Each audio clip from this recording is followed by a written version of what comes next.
Olivier, la Caisse de dépôt et de placement qui vient de nouveau en aide à Bombardier. On injecte un demi-milliard. Oui, pour aider le fleuron à traverser la crise. D'ailleurs, Pierre, aujourd'hui, il y a deux fleurons québécois qui ont dévoilé leurs plus récents résultats financiers, SNC-Lavalin et Bombardier. On va commencer avec la situation chez Bombardier, qu'on peut résumer ce midi en 3 chiffres. 544 millions de dollars, c'est l'injection de la Caisse de dépôt, le régime de retraite de 6 millions de Québécois, dans Bombardier Transport pour assurer qu'on ait les liquidités suffisantes pour traverser la crise. Et on sait que Bombardier Transport est en voie d'être vendu à Alstom. Bombardier affiche une perte entre le 1er janvier et le 31 mars de cette année de 200 millions de dollars. C'est entre autres dû à la pandémie qui a généré des problèmes de liquidité, un manque évalué entre 600 et 800 millions de dollars. Et ça, c'est une perte plus importante que ce à quoi s'attendaient les analystes. Le carnet de commandes de Bombardier également a fondu. Ça fait partie des inquiétudes de plus de 7 %.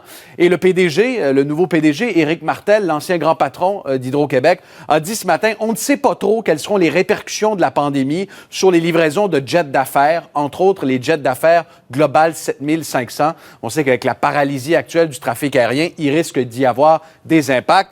Terminons avec ce qui se passe en bourse concernant Bombardier. L'action est à 50 cents, Pierre. C'est une chute draconienne de 73 % depuis le début de l'année. Un mot également sur SNC-Lavalin qui dévoilait ses résultats trimestriels. Une perte de 66 millions de dollars de janvier au 31 mars. L'action baisse aujourd'hui de 7 %. Elle a perdu 25 % de sa valeur à la Bourse de Toronto. Encore là, bien des incertitudes concernant différents projets qui pourraient être retardés pour le géant du génie montréalais. C'est pas ce qu'on appelle « ça va bien ».